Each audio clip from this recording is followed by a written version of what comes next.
director and composer, Mr. Evan Lian.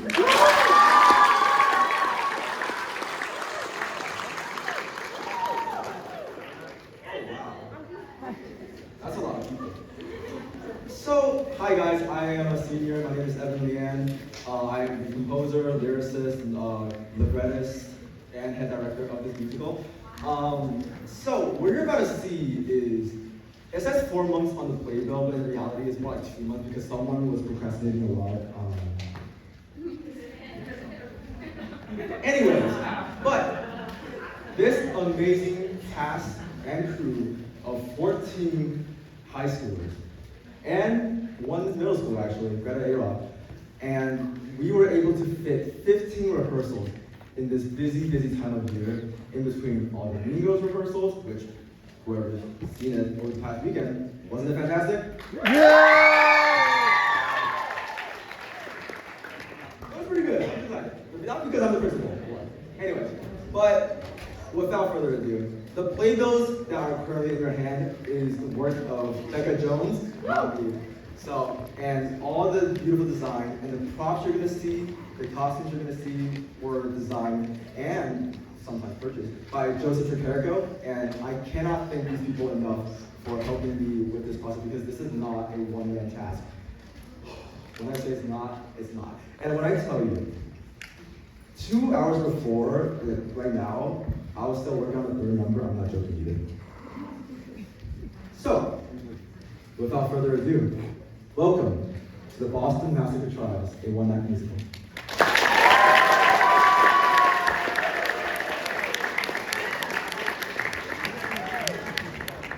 The year is 1770. The relationship between Britain and colonial America quickly soured after the British levied the Stamp Act and the Townsend Act. One city in particular, Boston, protested heavily, which only led to the British being stationed in town to suppress the dissent. But this did not ease the nerves on either side, and tension began to brew in Boston. People of Boston, we hear your cry. People of Boston, do you know what you're denied? There's tax on tea and textiles. There are soldiers going wild. It's freedom you're denied. It's freedom you're denied. People of Boston, what have we become? People of Boston, when will justice come? When the kids are back in Britain, when the taxes are in Richmond, till then will justice come. Till then will justice come. But how? It's not sitting. And how? Will justice come if you don't take a stand? Will we run for the darkest day? Or will we run towards the day hand in hand? Tonight, let's go do something big. Tonight we'll show those record pigs. Tonight we'll make them lobster rolls go rolling in the Boston. Tonight the city won't succumb to the tyranny of those British thugs. Tonight we'll see our justice finally come. Finally come. And so, on the cold and stormy night of March 5th, a group of young apprentices came across the customs. Hugh White was the only British guard standing at the doors, and the hot-blooded teens wanted to have a little fun with the sentry.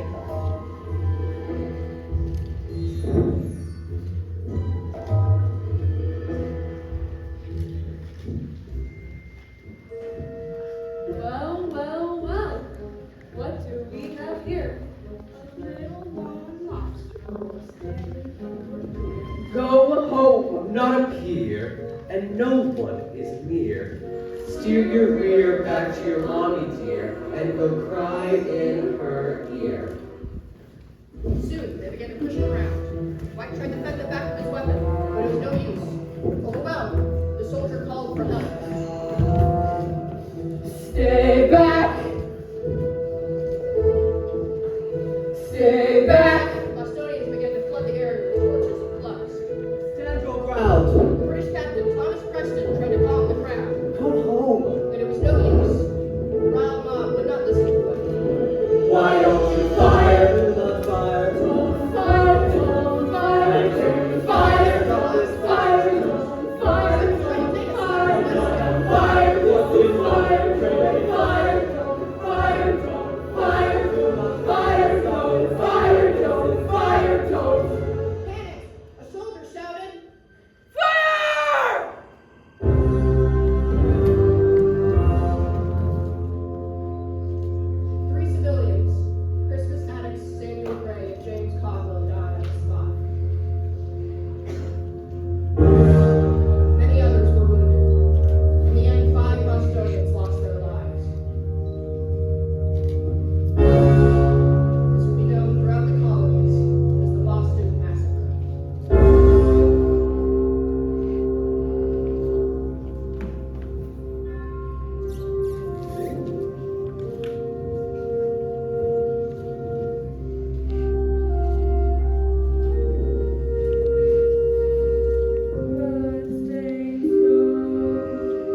troops, and the soldiers were detained.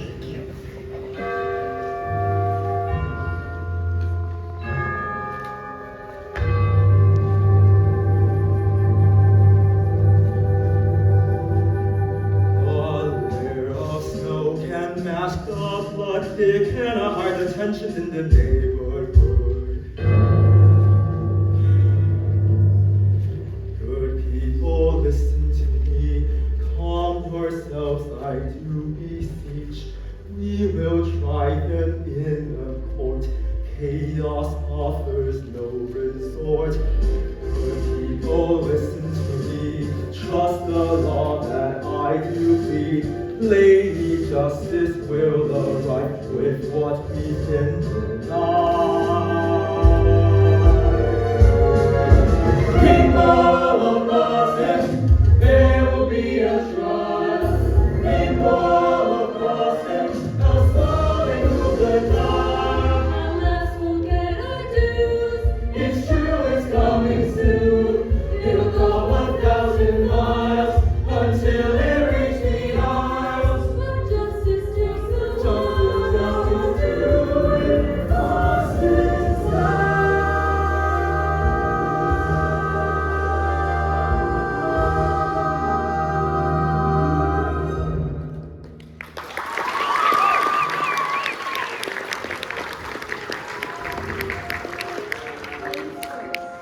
An Irish merchant and a good friend of Captain Preston searched the town for lawyers who could represent the soldiers in court, but to no avail. Disappointed, he walked to the John Adams establishment.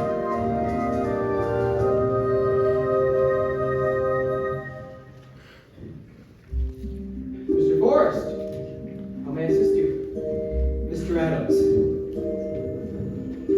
I come on behalf of a dying man who no one would fight for or understand. He and his cohorts will answer in court with a jury who's dying to hunt them for sport. You don't mean Thomas Preston and his troops? No lawyer in Boston is willing to take the case of these men with their lives at stake.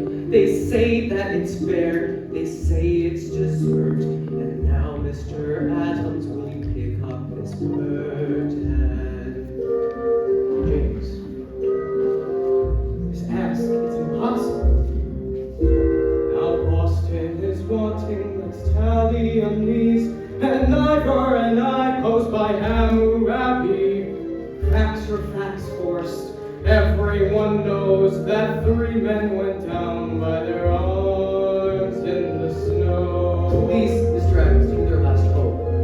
This city will certainly toll any man of his life and career. I don't think I can. A family to feed, a name to defend. I fear I cannot represent your friends. I'm truly sorry.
Davis says, my apologies for the inconvenience. Why is no inconvenience at all? It's good nature to help anyone in our abilities. My love, you don't know what they're asking of me. I know. If I take this case, we will be despised by the entire town. Yes, I but might lose this job, and we... is it right, John? What's right?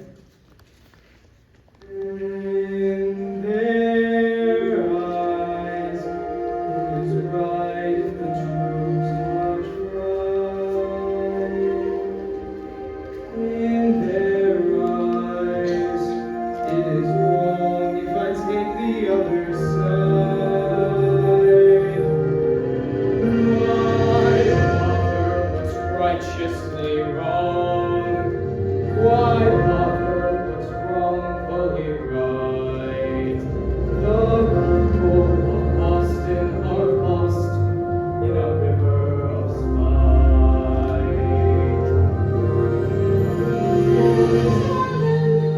Has no spite, and tell them that justice is blind. The law will not move unless there is some proof that the soldiers committed the crime. Don't feel the wrath as strong on high. Take it so people can learn to try. Teach our children to question why, even when no one is by their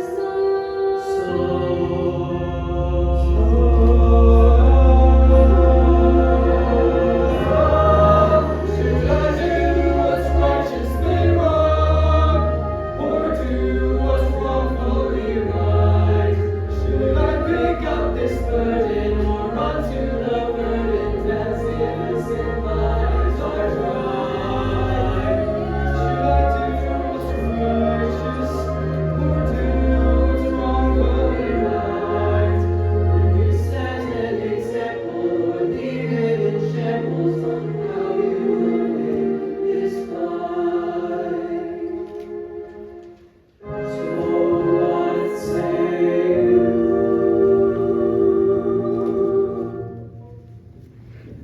I'll do it. But if we're going to win this forest, I need two things from you. What are they? One, we need to find a way to push the trial back. A trial with a jury filled with fury is a cul-de-sac. It needs to be impartial. It needs to be fair. No one in those chairs should be biased on this affair. And two, the trials of precedent and the private should be separate. Why? If you want them acquitted, write it down then. Don't question it. Some interesting arguments are brewing in the air. My colleagues go and they will surely mock at my career. And on that note, who's the prosecution? Well, you know. Oh God, no. Robert Treat Pay, a treat to his clients. And a real pain in my neck. John Adams managed to put the trials back 7 months and separate the trial of the captain from his soldiers. October 24th, the trial of Captain Thomas Preston began. Ah, if it isn't the one and only Mr. John Adams. Long time no see, babe. You've grown quite a reputation. Is it true that you're representing the British soldiers? As wild as it may seem, yes. Oh, and do you think it's right, John? Oh. I don't know what's right, but I know that it's wrong not to help them. Well, we'll agree to disagree. Shall we begin? Let's go.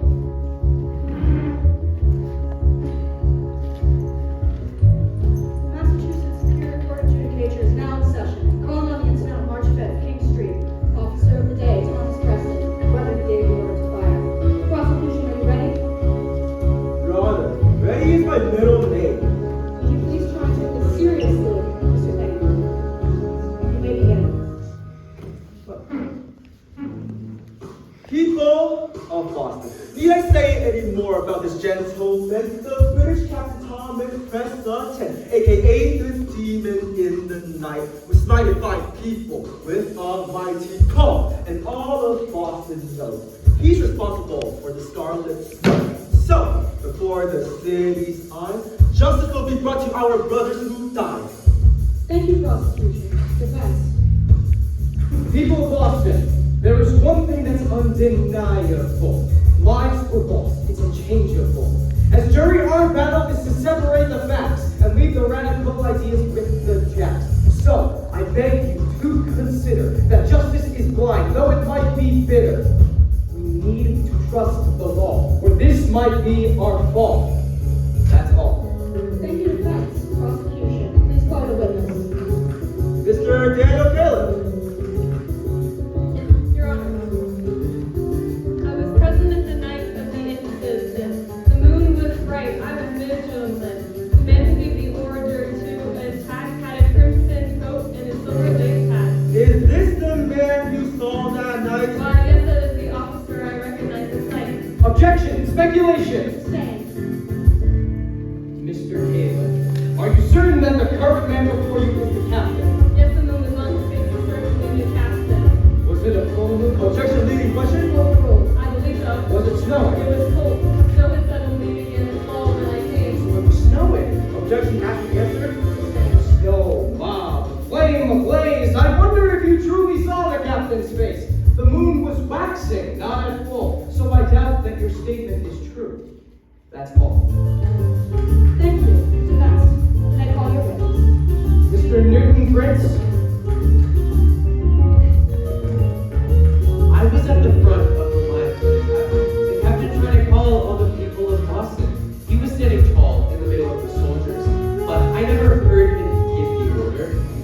So Preston was between the soldiers and the citizens? That's right. And are you sure that Preston never gave the order? If he really gave the order, wouldn't he be so much smarter? If he stood behind the soldiers as he gave the word to fire?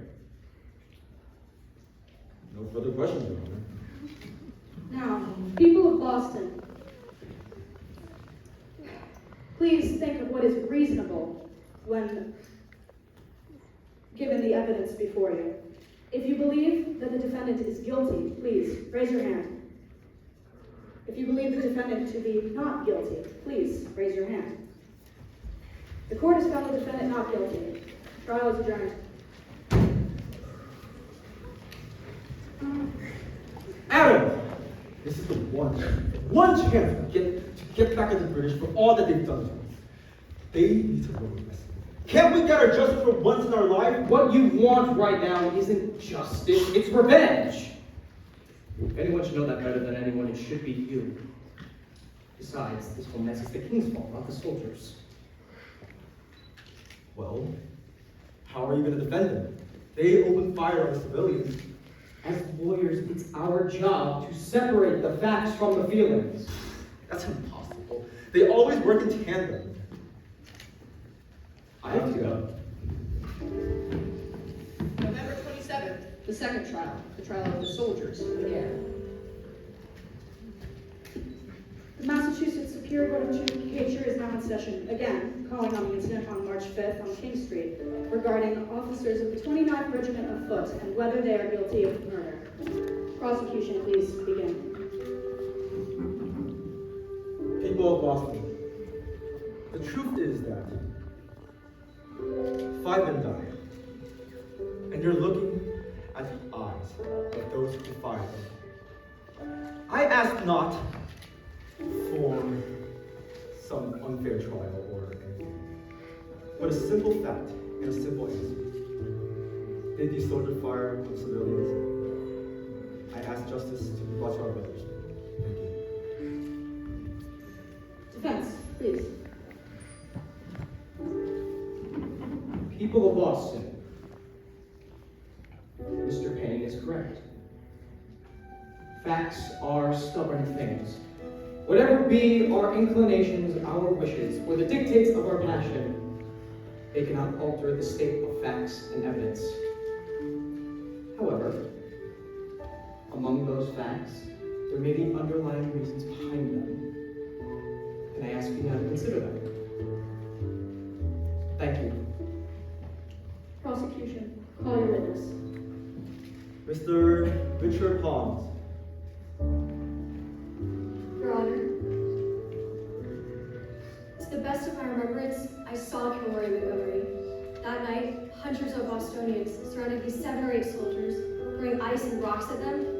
One ice chunk struck Montgomery's rifle, then he stumbled back and fired. I have no further questions, Your Honor. Defense, you may call your witness. Dr. John Jeffries?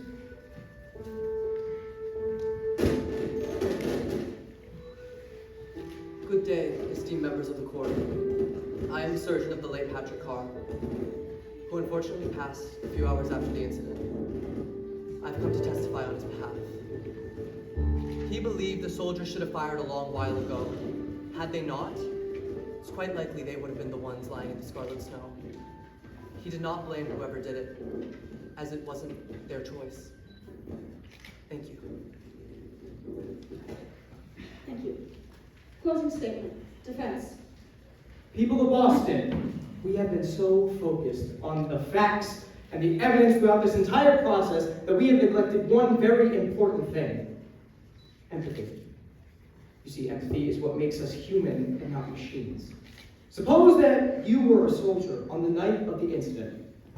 The lives of you and your comrades were being threatened by a pressing mob, and you received an order from your commanding officer that you had to follow. Would you have fired?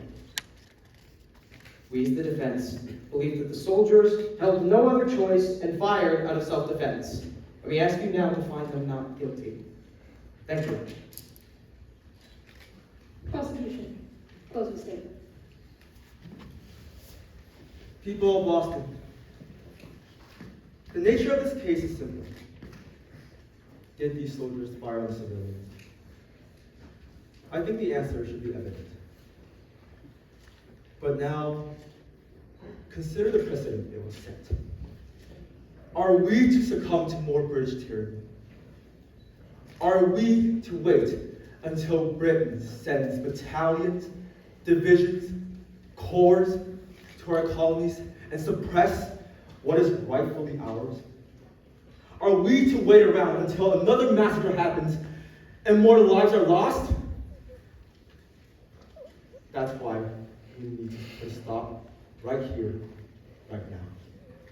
And as prosecution, I pray you will side with facts and not the wanton tempers of them. Therefore, please find these soldiers guilty. Thank you.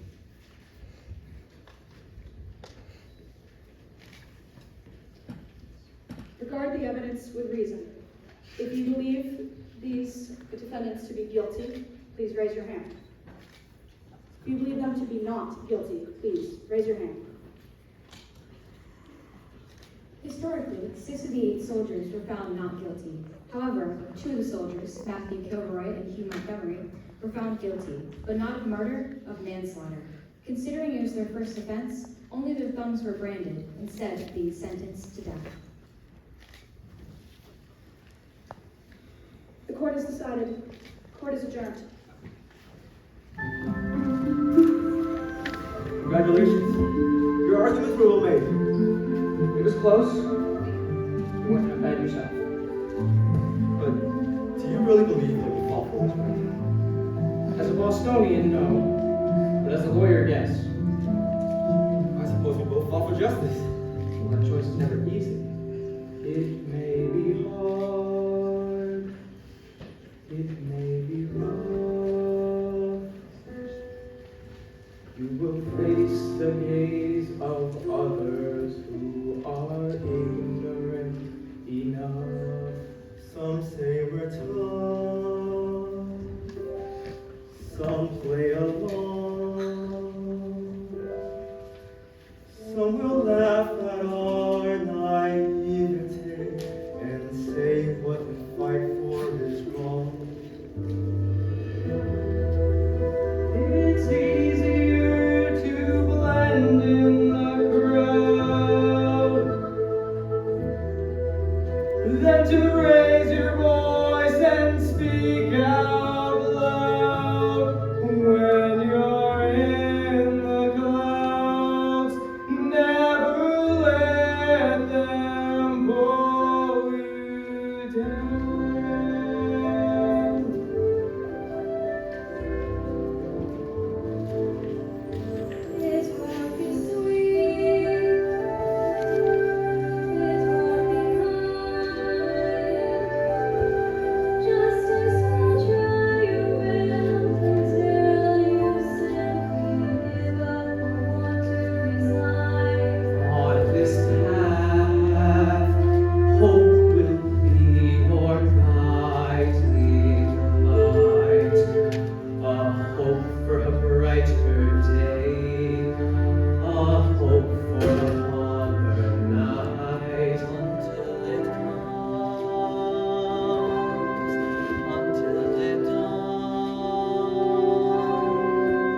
Thank you.